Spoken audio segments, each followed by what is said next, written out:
តែពាំងសាច់ជ្រូកច្រាមមានត្រីឆ្លាំងមានខ្ចៅមានអីចឹងណាបងប្អូននិយាយទៅអូយឆ្ងាញ់មែនតើនៅត្រូវមេអាលឹមសាច់ផងនិយាយទៅខ្ញុំទៅផ្សារទាំងភ្លៀងហ្មងបងប្អូននេះទៅផ្សារនេះគោលបំណងខ្ញុំគឺទៅតម្រង់រកត្រីឆ្លាំងបងប្អូនត្រីឆ្លាំងដែលមានពងអញ្ចឹងហើយបានដូចបំណងហ្មងណានេះឥឡូវខ្ញុំមកដល់ផ្ទះហើយគឺមានតែពាំងចំនួន2ខាំហើយមួយខាំ1500តែពាំងហ្នឹងណាក៏មានសាច់ជ្រូក3ជាន់លាយនឹងដែរហើយមានស្បែកជ្រូកស្បែកអីថែមតិចតួចអីមកអញ្ចឹងណាបងប្អូនហើយសម្រាប់ត្រីនេះគឺថាពងបានធំមែនតើហើយខ្ញុំដាក់ត្រីចំនួន1អញ្ចឹងណាខ្ញុំលោតែមកល្មមហូបពេលបងប្អូនហើយបន្លែខៀវខ្ញុំទិញផ្សារខ្លះហើយនឹងបេះ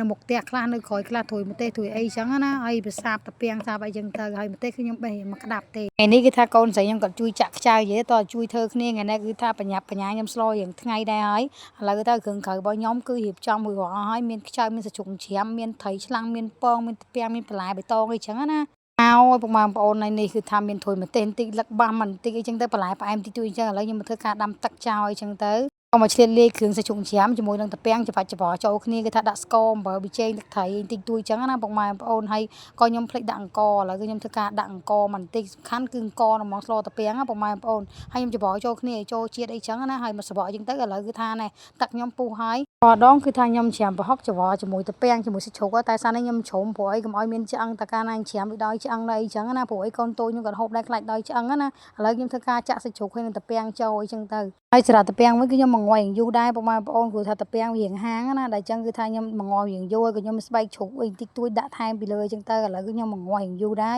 និយាយទៅវីដេអូខ្ញុំកាត់ខ្លះៗបងប្អូនមកងាយរៀងយូរហើយគឺខ្ញុំដូចពពុះវាចេញណាព្រោះវាមានពពុះហើយពពុះនេះគឺថាពពុះ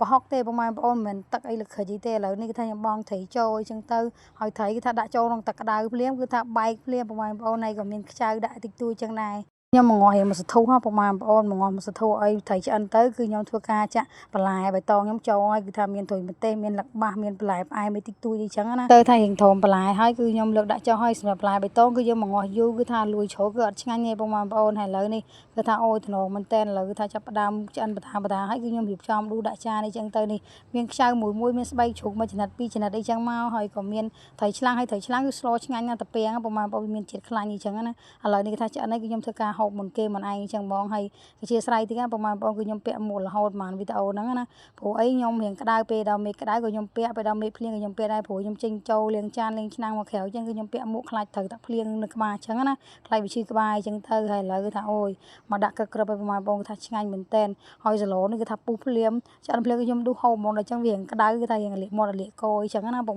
ប្អូនហើយអរគុណមែនតែនសម្រាប់ការចូលមើលវីដេអូបងប្អូនដល់ចប់អីចឹងណាពើឲ្យពុកម៉ែបងប្អូនផលិតវីដេអូនៃខ្លួនឯងដែលគេហៅថាធ្វើ MMO ឲ្យបានជោគជ័យទាំងអស់គ្នាណាហើយអរគុណមែនតើហើយជួយចុច like follow page អូម្នាក់មួយផងណាអរគុណបាយបាយ